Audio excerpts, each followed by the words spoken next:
Assalamualaikum pemirsa. Menteri Keuangan Sri Mulyani ngotot gitu ya untuk menaikkan pajak pertambahan nilai menjadi 12%.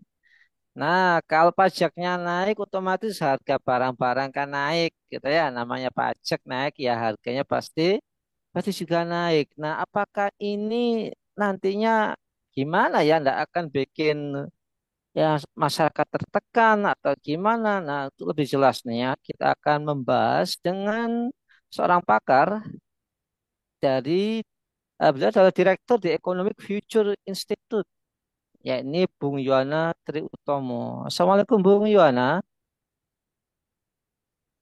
Waalaikumsalam warahmatullahi wabarakatuh. Bung Nanang, Gimana kabarnya Bung? harus sehat. Alhamdulillah, harus Ya, sehat. meskipun pajaknya naik tapi kesehatan juga harus naik gitu ya. Iya, iya, iya. Baik Bung Yuwana, ini gimana? Kalau pajak ini terus naikkan, bagaimana kita menyikapinya? Terus apa ya? Kalau pajak naik ini kan berarti ketergantungan negara terhadap utang dan kebijakannya itu akan bersifat regresif, gitu. Iya, iya. Jadi, raditu billahi robba wa bil islami dina wa bi Muhammadin nabiyya wa rasulah rabbi zidni ilma warzuqni fahma rabbi syrah li sadri wa yassir li amri wahlul 'uqdatam min lisani yafqahu qawli. Jadi memang eh, beberapa waktu yang lalu, Bung Nanang, Menteri Keuangan itu Bu Sri Mulyani mengumumkan akan menaikkan PPN ya, PPN. Jadi yang naik PPN 12%. Sebelumnya tahun berapa waktu yang lalu sudah naik 11%. Dari 10 ke 11, dari 11 ke 12. Itu. Jadi ini sangat jelas sekali apapun argumentasinya ini merupakan apa kebijakan yang menurut saya itu tidak bijak. Kebijakan yang tidak bijaksana begitu. Itu eh, meski kemudian tentu pertimbangan-pertimbangannya sudah matang karena ini melalui sidang dengan DPR juga kan. Eh, apa ada statement dari wakil ketua DPR itu Pak Adis Kadir yang mengatakan ini sebatas wacana begitu. Tapi kok wacana yang membuat rakyat kecil-kecil ini kan wacana yang tidak sehat. Wacana yang membuat rakyat semakin kecil harapannya untuk bahagia itu kan wacana yang menurut saya justru malah kontradiksi dengan DPR sebagai Dewan Perwakilan Rakyat. Artinya memang ini problem sangat sistemik, Bung Nanang. Jadi kalau kalau disebut kebijakan ini tentu sangat mengkhianati rakyat ya, astagfirullahaladzim.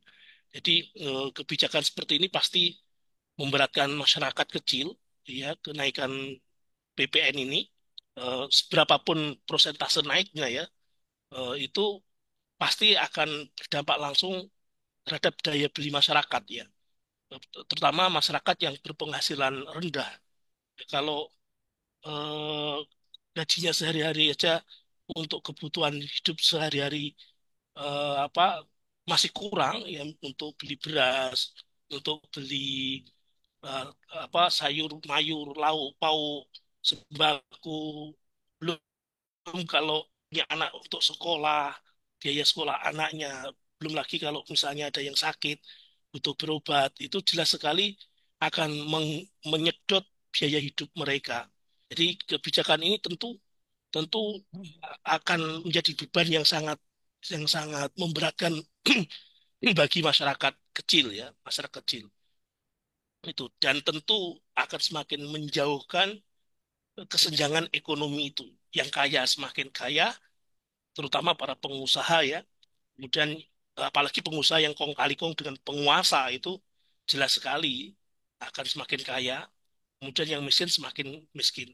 Jadi ketimpangan ekonomi semakin parah dan masyarakat kelas bawah makin terbebani itu dengan kenaikan harga-harga bahan pokok itu. Memang memang sih keputusannya itu apa alasannya macam-macam ya, macam-macam tadi itu. Tapi kondisi kondisi sekarang ini kalau kita lihat tega banget gitu loh. Pemerintah itu kalau misalnya memaksakan harus menaikkan pajak itu. Itu jadi belum pandemi kemarin ya, COVID pandemi 19 kemarin itu kan pergerakan perekonomian global ini kan sangat lambat sekali. Apalagi ditambah dengan gelombang PHK, putusan kerja, pemutusan hubungan kerja yang rame-rame, yang massal itu ada buruh buruh tekstil ya, pabrik tekstil Sritek, terus kemudian buruh pabrik sepatu beberapa waktu yang lalu juga karyawan Garuda itu juga dirumahkan banyak sekali. Jadi di Indonesia saja menurut laporan Kementerian Ketenagakerjaan sepanjang Januari Agustus 2024 ini sudah 46.240 pekerja di PHK. Selain itu juga terjadi penurunan daya beli masyarakat karena tentu kalau sudah di PHK kan terus dapat dapat pendapatan dari mana begitu. Itu apalagi beban beberapa bulan terakhir ini eh, betul-betul sangat sangat terasa sekali. Jelas jelas ini kebijakan kebijakan yang sangat zalim Bu Nana. Jadi ya begini memang sistem kapitalisme itu menjadikan pajak sebagai penutup defisit anggaran itu ini akibat dari sistem kapitalisme ini. Sistem yang mana pembangunan atau ekonomi itu berbasis utang. Ya akibatnya rakyat yang kemudian dipalak dengan berbagai macam pungutan, berbagai macam pajak itu, ya termasuk PPN ya, ada PBB, PPN, PPH dan sifatnya bahkan regresif banget itu dan tentu membebani kalangan yang berpenghasilan rendah seperti tadi yang saya sebutkan para buruh itu. Padahal jelas sekali kebijakan pajak ini hukumnya haram ya, hukumnya haram, zolim dan hukumnya haram. Allah Subhanahu wa taala berfirman di Quran surah Al-Baqarah ayat 188 itu, A'udzubillahi minasyaitonirrajim, wala ta'kulu amwalakum bainakum bil batil. Dan janganlah kalian memakan harta kalian di antara kalian dengan batil, dengan batil. Jadi memakan harta dengan batil itu harta yang tidak sah mengambilnya itu. Itu dari pajak termasuk memakan harta yang batil itu. Selain itu juga ada hadis yang mengatakan la yadkhulul jannata sahibu maksin. Jadi Rasulullah SAW bersabda, tidak akan masuk surga para pemungut pajak, sohibu maksin, para pemungut pajak. Jadi maksin ini sifatnya umum, ya bisa pajak pajak PPN, pajak PPH, PBB termasuk bisa juga bea cukai kalau dalam perdagangan luar negeri itu. Jadi gitu, Bung Nana. Baik, Bung Yohana, ini kan sebuah krisis yang terus berkelanjutan. Ya. Apakah sebagai umat Islam, ya kita nggak punya solusinya kan gitu ya? Apakah sistem ekonomi Islam ini hanya sekedar wacana dan ya harapannya kan kita punya sistem yang bisa membebaskan masyarakat dari pajak gitu ya? Ya Hmm. biar bebas pajak ini bukan impian kan gitu ya? Nah itu Ya, gimana pun sistematikanya dalam Islam seperti apa ya? Hidup tanpa pajak. iya, iya, iya, Bung. Jadi memang problem pajak ini sebenarnya problem yang sangat sistematis ya, problem yang sifatnya sistemik ya. Artinya memang karena kapitalisme itu yang menjadikan negara bingung untuk untuk keluar dari jebakan kapitalisme itu. Makanya kemudian sebetulnya kalau kalau kalau mau istighfar, mau merenungkan sangkan paraning dumadi ya kalau dalam bahasa Jawa itu mau merenung dari mana untuk apa akan kemana. Islam itu sebenarnya sudah memberikan solusi solusi yang tuntas tentang problem-problem ekonomi termasuk dengan pajak ini.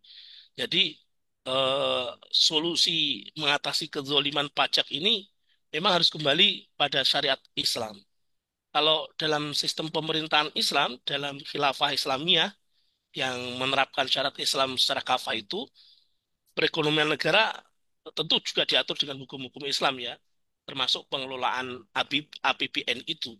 Jadi APBN baik yang sifatnya pemasukan maupun pengeluaran, menurut Syekh Abdul Qadir Zalum itu ada 12 kategori. Ya, ada yang termasuk harta rampasan perang, itu ada amfal, ghanimah, fai, humus. Terus kemudian yang termasuk pungutan dari tanah, ada kharaj, ada pungutan dari non-muslim, zimmi, ada jizyah ya.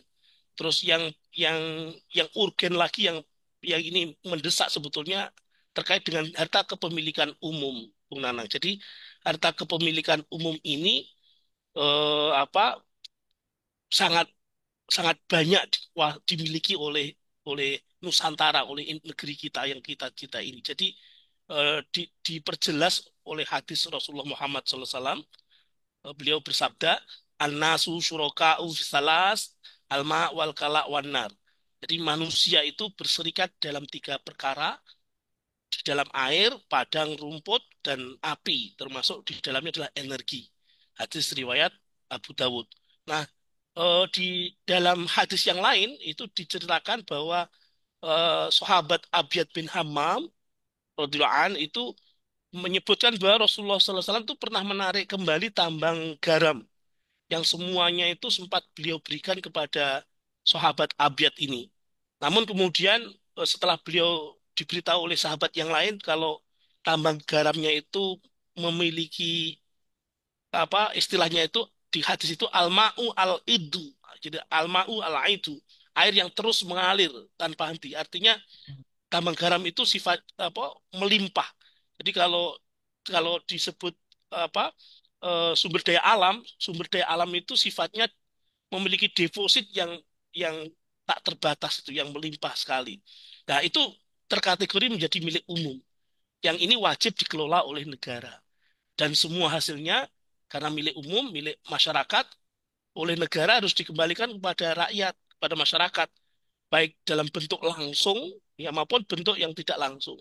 Bentuk langsung misalnya dengan BBM langsung misalnya, terus kemudian apa BBM gratis, terus kemudian apa listrik gratis dan lain sebagainya, atau tidak langsung misalnya dengan apa biaya pendidikan, biaya kesehatan, biaya-biaya yang untuk subsidi kebutuhan masyarakat itu. Nah, harta milik umum ini dalam Islam ya haram diserahkan ke individu, ke swasta ya, ke individu termasuk swasta, apalagi individu atau swasta yang mereka itu asing, asing sekaligus asing gitu. Sebagaimana yang terjadi selama ini. Jadi seharusnya memang sumber daya alam yang ada di negeri kita ini tidak boleh diserahkan pada asing, apalagi kepada swasta, apalagi swasta asing dan asing lagi. Begitu, Bung Nanan. Iya, Bung Yohana. Lantas ini ya kita bicara lagi pada sistematika gitu ya. Nah, di era sekarang ini kan itu ya, kalau kita mengasih solusi yang jangka pendek, itu gimana cara membangun, meskipun ini agak agak gimana gitu ya, tapi kan kita juga bisa melihat dari fakta yang ada, potensi sumber daya alam yang ada, membangun sebuah menjalankan sistem tanpa pajak itu kayak gimana daripada narikin dari rakyat, mending misalnya gitu ya nyita harta koruptor atau gimana gitu. Iya, iya, iya, iya betul itu, Bung Nanang. Jadi eh, bisa aja sebetulnya kalau pemerintah itu serius betul-betul pengen mensejahterakan rakyat itu di antara jalan adalah memang menyita harta koruptor. Meskipun sekarang undang-undang apa undang-undang menyita harta itu memiskinkan itu masih di, dipingpong terus di DPR itu tidak juga disah-sahkan. Tapi yang penting itu sebetulnya kalau kita kita apa buka mata buka hati itu kita kita itu memang harusnya bersyukur Bung Nanang ya. Jadi Indonesia ini kan sebetulnya sangat kaya raya, sangat lojinawi, subur makmur, kertor harjo tuh ya. Kalau kata dulu apa mbah-mbah kita dulu itu kan tongkat dan batu itu bahkan jadi tanaman itu. Jadi kalau misalnya ini ada data Bung Nanang. Jadi harta milik umum di Indonesia ini itu eh, bisa memberikan penerimaan yang besar ya, pendapatan yang besar bagi negara, bisa kalau bisa apa, meningkatkan nilai tambahnya, value added-nya itu bisa ditambahkan itu komoditas ini bisa APBN kita bisa tercukupi, sangat melimpah begitu. Misal kalau kita lihat minyak mentah saja ya, contoh minyak mentah saja itu kalau dapat meningkatkan nilainya hingga lebih dari 10 sampai 25 kali lipat itu jika diolah menjadi produk-produk industri petrokimia misalnya ya polietilen itu yang menjadi bahan baku kemasan atau apa botol, pipa, kabel itu kekayaan kita akan melimpah. Terus kemudian itu dari biji biji apa dari minyak mentah, dari minyak mentah. Terus kemudian biji nikel misalnya, biji nikel yang sekarang itu harganya kurang lebih 30,5 per ton US dollar 30,5 US dollar per ton. Nah, kalau jika diolah jadi high purity nickel itu harganya bisa apa apa 24,293 US dollar itu bisa meningkatkan nilainya jadi 796 kali lipat dan sebagainya. Bahkan ada ekonom Muslim ya, Pak Muhammad Ishak itu dia mendata potensi APBN ya, potensi APBN negara, potensi pendapatan negara dari kekayaan sumber daya alam ini itu sangat melimpah, ya, sangat melimpah sekali. Minyak mentah tadi itu dengan produksi 223,5 juta barel dengan harga rata-rata 97 US dollar per barel nilai tukar dengan nilai tukar 1 rupiah 15.600 rupiah per 1 dolar itu bisa dapat gross profit margin itu 54,1% itu dan kalau dirupiahkan laba yang diperoleh itu bisa sebesar 183 triliun 183 triliun itu dari minyak mentah saja Luar belum biasa. dari ya belum dari gas alam, dari Hmm. batu bara. Dari batu bara Mm-mm. itu dari batu bara itu produksi 680 juta ton. Harga rata-rata 345 per ton, 345 per ton. Kalau nilai tukar tadi 1 dolar 15.600 ya tadi itu gross profit marginnya itu 57,4%, maka bisa dapat laba itu di angka 2002 triliun rupiah. Jadi di angka 2002 triliun rupiah itu dari batu bara. Kemudian dari emas, kemudian tembaga, nikel, hutan, laut dan sebagainya. Jadi ini menurut perhitungan Pak Eshak tadi itu APBN kita itu mampu mendapatkan ya dari 8 harta kepemilikan umum tadi saja dari batu bara, minyak mentah, gas dan lain sebagainya tadi itu bisa memperoleh laba sebesar 5.510 triliun.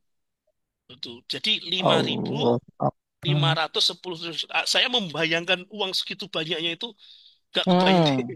Jadi ini sangat jauh dari kebutuhan APBN kita Iya. ya yang hanya 3.000 triliun saja. Selisih selisih 2.000 lebih 2.500 triliun itu. Jadi sangat-sangat melimpah itu. Padahal masih ada 12 sumber pendapatan lain yang memiliki potensi penerimaan yang cukup besar juga. Tadi Wonima, terus masuk VAE, jizyah dan lain sebagainya tadi. Nah, itu Bung. Jadi memang negara kalau memang serius untuk mensejahterakan rakyat dengan mengambil alih pengelolaan sumber daya alam tadi, itu dia tidak perlu memungut pajak dari rakyat. Itu tidak perlu berutang ke luar negeri juga. Itu yang pasti dengan begitu rakyat akan bahagia, terus kemudian pengusaha juga akan bahagia karena tidak pajak ini kan sebetulnya tidak hanya pada kalau PPN memang yang terkena dampak masyarakat kecil, tapi sebetulnya juga tidak adil juga harusnya harusnya pengusaha juga dikenai pajak juga, tapi seringnya mereka kena tax amnesty, kena tax holiday, malah diampuni pajak itu kan zolim juga itu nggak adil itu namanya penguasa itu.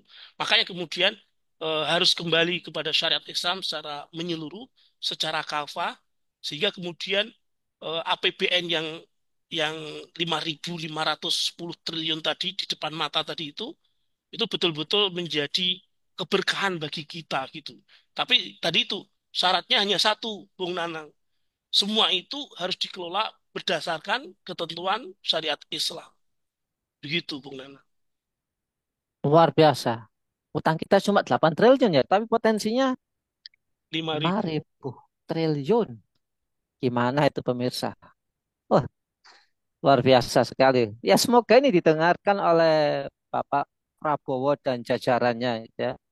Nah, ini Amin. sebagai masukan, sebagai salah satu bentuk kecintaan kita kepada penguasa kita. Karena kan salah satu haknya atau kewajiban rakyat itu kan memberikan masukan, ya, memberikan kritikan. Nah, semoga ini didengar dan berani gitu ya, berani untuk bertindak sehingga potensi kekayaan alam yang sedemikian besar itu kembali.